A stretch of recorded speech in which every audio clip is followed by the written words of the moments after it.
Europe के अंदर धर्म के नाम पर एक बहुत बड़ी जंग छिड़ चुकी है, जिसमें आप देख सकते हैं कि इस्लामिक होली कुरान को लोग खुलेआम जला रहे हैं। ये लोग है कौन? ये लोग खासकर क्रिश्चियन कम्युनिटी के हैं जो अगेंस्ट इस्लाम अपना प्रोटेस्ट कर रहे हैं और कुरान को खुलेआम जला रहे हैं। यहां पे आप देख सकते हैं किस तरीके से सलमान मोमिका नाम का एक व्यक्ति था जिसने खुलेआम इस्लामिक कुरान को जलाने की कोशिश की और उसके बाद जो रेडिकल इस्लामिस्ट ग्रुप थे उन्होंने उनकी हत्या कर दी। यहां पे आप ये वीडियो देख सकते हैं। ये वीडियो में आप क्लियरली देख सकते हैं कि किस तरीके से होली कुरान का डिसरिस्पेक्ट किया गया, उनके सेंटिमेंट्स को, इस्लामिक सेंटिमेंट्स को हर्ट करने की कोशिश की गई और जिसका बदला उन्होंने उसका मर्डर करके लिया है। लेकिन ये पूरा मुद्दा क्या है, ये हमें समझना पड़ेगा। ऐसा हो क्यों रहा है, लोग कुरान को जला क्यों रहे हैं, किस तरीके से क्रिश्चियन और मुस्लिम्स दोनों आपस में भिड़ चुके हैं, यहां पे आपको समझना पड़ेगा। देखिए, इस वीडियो में हम डिस्कस करेंगे। सबसे पहले आपको समझना पड़ेगा चार्ली हेब्डो केस क्या है, क्योंकि चार्ली हेब्डो केस से ही ये पूरी की पूरी स्टोरी स्टार्ट हुई थी। और ऐसे केसेस जो हैं आपके, जो भी कुरान को जलाया जाता है, ऐसे केसेस सिर्फ वेस्टर्न कंट्री से क्यों आते हैं, तो हम ये भी समझेंगे कि वेस्टर्न कंट्रीज से ही ये सारे ऐसे केस क्यों आ रहे हैं। और इसके बाद हम समझेंगे कि फ्रीडम ऑफ स्पीच और फ्रीडम ऑफ रिलीजन, इन दोनों में क्या कंपैरिजन है, क्योंकि इसी की वजह से, फ्रीडम ऑफ स्पीच और रिलीजन की वजह से वहां की सरकार जो है इस चीज पर कोई भी एक्शन नहीं ले पा रही है। और साथ के साथ समझेंगे कि ग्लोबलाइजेशन और ह्यूमन राइट्स का क्या इंपैक्ट है, जिसके कारण ये सारी चीजें धीरे धीरे आगे जाकर एक बहुत बड़े आपको क्लैश ऑफ सिविलाइजेशन देखने को मिल सकता है, बहुत बड़ा युद्ध देखने को मिल सकता है, वो भी हम समझेंगे। और इसके बाद सेक्युलरिज्म वर्ड भी आएगा आपका, तो उसमें हम समझेंगे कि वेस्टर्न सेक्युलरिज्म और इंडियन सेक्युलरिज्म में क्या अंतर है। अगर ये सेम चीज इंडिया में हो रही होती तो क्या इतनी आगे बढ़ जाती जितनी भी यूरोप के अंदर बढ़ चुकी है, तो ये भी सारी चीजें हम यहां पर समझेंगे। अगर आप किसी भी कॉम्पिटिटिव एग्जाम की प्रिपरेशन कर रहे हैं, खासकर यूपीएससी, यूजीसी नेट, जेआरएफ या सीयूईटी की प्रिपरेशन कर रहे हैं, तो नीचे दिए गए हुए मेरे इंस्टाग्राम हैंडल पर आप मुझे मैसेज कर सकते हैं। मेरे इंस्टाग्राम हैंडल का नाम है मोस्टली डिप्लोमेट, तो आप मुझे वहां पर मैसेज कर सकते हैं, मैं आपको जरूर रेस्पॉन्स करूंगा। तो आगे बढ़ते हैं। यहां पे आप देख सकते हैं, सबसे पहले बात करेंगे हम फेमस चार्ली हेब्डो केस की। ये है क्या? चार्ली हेब्डो एक मैगजीन है जो कार्टून मैगजीन है जो कार्टून पब्लिश करती है। इसने क्या काम किया, इसने प्रॉफेट मोहम्मद का एक कार्टून बनाकर पब्लिश कर दिया। लेकिन इस्लाम के अंदर प्रॉफेट मोहम्मद का कोई भी आप कार्टून या इमेज नहीं बना सकते, वो इस्लाम के अगेंस्ट है। और इस कार्टून को एक टीचर ने अपनी क्लास में अपने स्टूडेंट्स को दिखा दिया, जिसके बाद जो मुस्लिम स्टूडेंट्स थे वो भड़क गए और उन्होंने क्या काम किया, उस टीचर की गर्दन काट दी।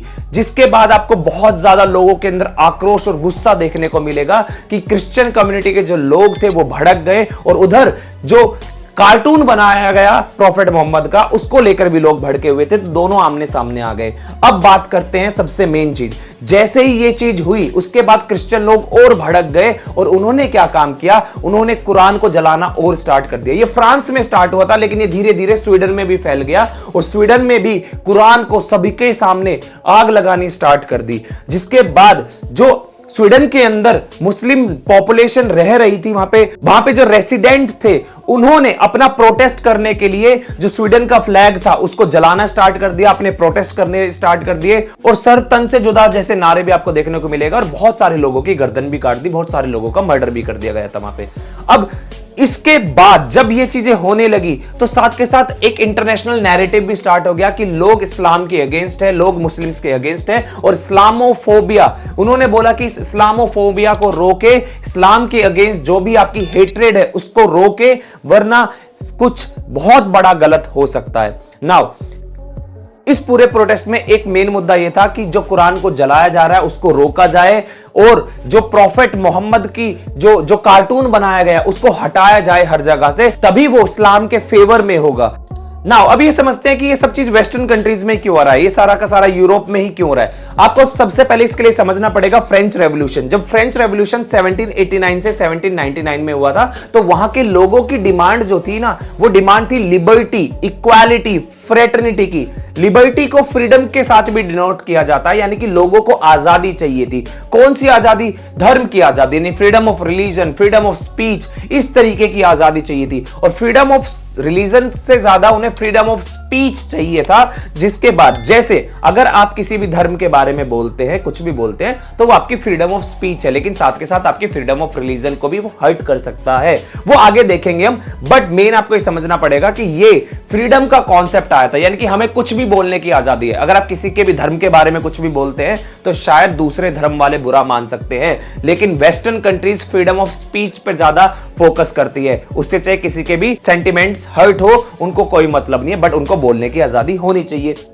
फ्रीडम ऑफ स्पीच और वर्सेस फ्रीडम ऑफ रिलीजन, इन दोनों में अंतर क्या है? अब इसको ऐसे समझिए कि जैसे आपको फ्रीडम ऑफ रिलीजन है, आप कोई भी धर्म अपना सकते हैं, मुझे फ्रीडम ऑफ स्पीच है, लेकिन फ्रीडम ऑफ स्पीच में अगर मैं कुछ भी ऐसा बोलता हूं, किसी धर्म के अगेंस्ट बोलता हूं, तो वहां पर उनके सेंटिमेंट्स हर्ट हो सकते हैं, जिसके बाद आपको सोसाइटी में देखने को मिल सकता है लोग आपस में लड़ सकते हैं और बहुत ज्यादा वॉयलेंस क्रिएट हो सकता है। यानी कि अगर आप किसी को फ्रीडम ऑफ स्पीच देंगे तो वो दूसरे का फ्रीडम ऑफ रिलीजन छीन सकता है। तो यहां पर वेस्ट में यही बात हो रही थी कि फ्रीडम ऑफ स्पीच ऊपर रहेगी या फ्रीडम ऑफ रिलीजन, और वेस्ट ने फ्रीडम ऑफ स्पीच को प्रायोरिटी दी है compare to freedom of religion.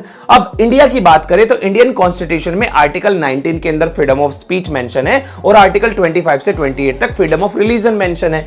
लेकिन यहां पर आपको एक चीज समझना पड़ेगा कि इंडिया के जो फंडामेंटल राइट्स है वो एब्सोल्यूट नहीं है, वो आपको रीजनेबल रिस्ट्रिक्शन के साथ मिलते हैं। आपको बोलने की आजादी तब तक है जब तक आप दूसरे के धर्म को या किसी के सेंटिमेंट्स को, किसी की फीलिंग्स को हर्ट नहीं कर रहे। अगर आप ऐसा करते हैं तो आपको जेल हो सकती है। आपने देखा होगा कभी भी आप कोई फेसबुक पे या फिर आप इंस्टाग्राम पे पोस्ट कर देते हैं, किसी को बुरा लग जाता है तो पुलिस आपको पकड़ के ले जाती है। दैट मींस आपको फ्रीडम ऑफ स्पीच नहीं है, आपको फ्रीडम ऑफ रिलीजन ज्यादा है। लेकिन वही चीज जब आप वेस्ट में देखते हैं तो वहां पर क्या है, फ्रीडम ऑफ स्पीच ज्यादा है compare to freedom of religion ज्यादा है। ठीक है, अब यहां पर इंडियन कॉन्स्टिट्यूशन में जो भी ये चीजें कही गई है ये काफी इंपॉर्टेंट है हमारे लिए, क्योंकि यही इंडियन सोसाइटी को अभी तक इस क्लैश से बचा के रख रखा है। क्योंकि जैसे आपने देखा यूरोप के अंदर तो क्या हो रहा है, लोगों की गर्दन काट दे रहे हैं, वॉयलेंस हो रहा है, स्टेट उसमें इंटरवीन नहीं कर रहा है, यानी कि पुलिस उसमें कुछ नहीं कर पा रही है। जब लोग किसी की धार्मिक बुक को आग लगा रहे हैं, पुलिस भी खड़ी हुई वहां पे देख रही है। लेकिन अगर आप ऐसा इंडिया में करने की कोशिश करेंगे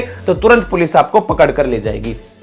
नाउ ग्लोबलाइजेशन और ह्यूमन राइट्स का क्या फर्क पड़ता है? देखिए पहले क्या था, पहले सपोज मान लीजिए यूरोप के अंदर सिर्फ क्रिश्चियन रह रहे हैं, इंडिया में सिर्फ हिंदू रह रहे हैं, लेकिन धीरे धीरे ग्लोबलाइजेशन आया है तो हिंदू क्रिश्चियन कंट्रीज में भी जा रहे हैं, क्रिश्चियन हिंदू कंट्री में भी आ रहे हैं, मुस्लिम हिंदू कंट्रीज में भी आ रहे हैं, मुस्लिम जो है क्रिश्चियन कंट्रीज में भी जा रहे हैं। तो इस तरीके से ट्रैवलिंग, इस तरीके से जो है आपको मिक्स कल्चर देखने को मिलेगा। और जैसे ही ये कल्चर मिक्स होता है वैसे ही आपको क्या देखने को मिलेगा, लोगों की आइडियोलॉजी आपस में कॉन्फ्लिक्ट करने लगती है और एक दूसरे के साथ भिड़ने लगते हैं।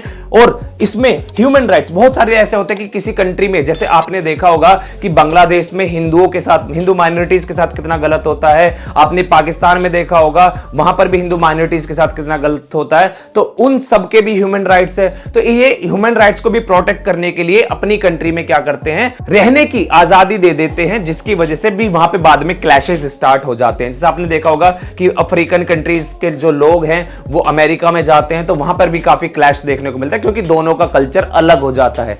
इसी के साथ साथ आपको एक और टर्म देखने को मिलेगा, ह्यूमन राइट्स। जब लोग ह्यूमन राइट्स की बात करते हैं, अपने प्रोटेस्ट की बात करते हैं, अपने आप को ग्लोबलाइजेशन होने की वजह से अपने इंडिविजुअल राइट्स, चाहे वो आपका इक्वालिटी हो, चाहे वो आपका किसी भी तरीके के राइट्स हो, जब सब एक ही साथ रहना स्टार्ट कर देते हैं, जब उनकी आइडियोलॉजीज मैच नहीं होती तो एक दूसरे के साथ कॉन्फ्लिक्ट होने लगता है। और उसके साथ आपको एक नया टर्म देखने को मिलता है, clash of civilization. Clash of civilization basically क्या है, मैंने जैसे भी आपको स्टार्टिंग में बताया कि अगर सपोज मान लीजिए वेस्टर्न कंट्रीज में, यूरोप के अंदर सभी क्रिश्चियन रह रहे हैं, तो सभी क्रिश्चियन रह रहे हैं तो उनका सेम रिलीजन है, उनमें कोई प्रॉब्लम नहीं है। लेकिन अगर वहां पर एक मुस्लिम पॉपुलेशन भी आ जाएगी तो मुस्लिम्स की अलग प्रैक्टिसेस है, अलग रिलीजन है, और क्रिश्चियन का अलग। क्रिश्चियन में अगर आप देखें वुमेन्स को क्या लिबर्टी है, कैसे ही कपड़े पहन सकती है, कुछ भी कर सकती है, वो खा सकती है, पी सकती है, मतलब पीने का मतलब ड्रिंक की बात कर रहा हूं मैं यहां पे, और स्मोक कर सकती है, वो उनकी पर्सनल चॉइस है। लेकिन जैसे इस्लामिक वो आ जाता है वहां पे आपका क्या जाता है, कंजर्वेटिव्स में आ जाता है। आपको देखने को मिलेगा हिजाब पहनना। वेस्ट में क्या है कि वेस्ट में सिक्योरिटी को प्रायोरिटी दी जाती है कि आपका फेस रिवील होना चाहिए, तो फेस रिवील होना चाहिए तो आप क्या हिजाब नहीं पहन सकते। लेकिन मुस्लिम्स में क्या है, हिजाब पहनना उनके धर्म में है, अगर वो हिजाब पहनते तो वहां उन दोनों में आपस में आपको देखने को मिल सकता है, क्लैश देखने को मिल सकता है। और ये हो रहा है, यूरोप के अंदर ऐसा हो रहा है, तो वो आपको देखने को मिलेगा। इसी को कहा गया है क्लैश ऑफ सिविलाइजेशन। इसके ऊपर बहुत डिटेल स्टडी है, आप जो भी जानते हैं, आपको जो भी पता है, आप मुझे कमेंट बॉक्स में बता सकते हैं। ऑलराइट, नाउ नेक्स्ट बात करते हैं जो सबसे इंपॉर्टेंट है। आप देख सकते हैं यहाँ पे क्लैश ऑफ सिविलाइजेशन में आप यहाँ पे पूरा का पूरा डिवीजन बनाया गया है, जैसे लैटिन अमेरिका का है, वेस्टर्न का है, फिर आपका जो है अफ्रीका के अंदर जो नॉर्थ अफ्रीका का पार्ट है वो इस्लामिक है, फिर आप देखेंगे इंडिया में हिंदुज्म है, फिर आपका जो रशिया में ऑर्थोडॉक्स है, फिर जापानीज। इस तरीके से ये पूरी सिविलाइजेशन को डिवाइड किया गया है। और जैसे ये इंटरेक्ट करेगी, एक दूसरे से मिलेगी, यहां पे क्या होगा, क्लैश होना स्टार्ट हो जाएगा, क्योंकि इनका कल्चर अलग है, इनकी सोशल प्रैक्टिस अलग है, इनका बिहेव करने का तरीका अलग है, सोचने का तरीका अलग है, सब चीज अलग है। अब मेन है, समझते हैं वेस्टर्न और इंडियन सेक्युलरिज्म। वेस्ट में फ्रीडम ऑफ स्पीच को प्रायोरिटी ज्यादा दी गई है compare to freedom of religion, लेकिन इंडिया में फ्रीडम ऑफ रिलीजन को प्रायोरिटी ज्यादा दी है compare to freedom of speech. अब इसको एक एग्जांपल के तौर से समझते हैं। सपोज मान लीजिए अभी वहां पर जो हो रहा है, वहां पर रिलीजन को नहीं बचाया जा रहा। ऐसा नहीं हो रहा कि किसी की होली कुरान को जला दिया गया तो उनको पुलिस पकड़ ले, ऐसा नहीं कर रही है। क्यों? क्योंकि फ्रीडम ऑफ स्पीच को प्रायोरिटी दी गई है। लेकिन सेम चीज अगर आप इंडिया में करते हैं तो इंडिया में फ्रीडम ऑफ स्पीच को प्रायोरिटी नहीं दी जाएगी, बल्कि फ्रीडम ऑफ रिलीजन को दी जाएगी। जैसे नुपुर शर्मा का केस हुआ था, बहुत फेमस था। नुपुर शर्मा ने जैसे ही कुछ बोला उसको तोड़ मरोड़ के पेश किया गया था, बट स्टिल ऐसा कहा गया था कि उनके बोलने से जो रिलीजियस सेंटिमेंट है दूसरी कम्युनिटी के वो हर्ट हो गए, जिसकी वजह से उनको ये सारी चीजें फेस करनी पड़ी और फ्रीडम ऑफ स्पीच की जगह फ्रीडम ऑफ रिलीजन को प्रायोरिटी दी गई। लेकिन वहीं पर आप देखेंगे वेस्टर्न कंट्रीज में, खासकर फ्रांस और स्वीडन जैसी कंट्री में, वहां पे फ्रीडम ऑफ स्पीच को प्रायोरिटी दी जाती है। और इसी वजह से वेस्टर्न कंट्रीज में आपको ये सारे क्लैशेस ज्यादा देखने को मिलेंगे और आने वाले टाइम में बहुत जल्द ऐसा प्रिडिक्ट किया जा रहा है कि वेस्टर्न कंट्री कोलैप्स होने की कगार पर आ जाएगी बहुत जल्दी। ऑलराइट, आपके जो भी व्यू हैं, इस वीडियो में आपको इतना ही बताना चाहता था ताकि आपको समझ में आए कि एक्चुअली हो क्या रहा है। अगर आपको कोई भी डाउट है या फिर आप इसमें पार्टिसिपेट करना चाहते हैं, आपके जो व्यूज हैं वो मुझे कमेंट बॉक्स में बता सकते हैं। हम कमेंट बॉक्स में वो सारी चीजें डिस्कस करेंगे। तो आज के लिए इतना ही। वीडियो अच्छी लगी तो वीडियो को लाइक कीजिएगा, सभी दोस्तों के साथ शेयर कीजिएगा और चैनल को सब्सक्राइब करना मत भूलिएगा। Thank you.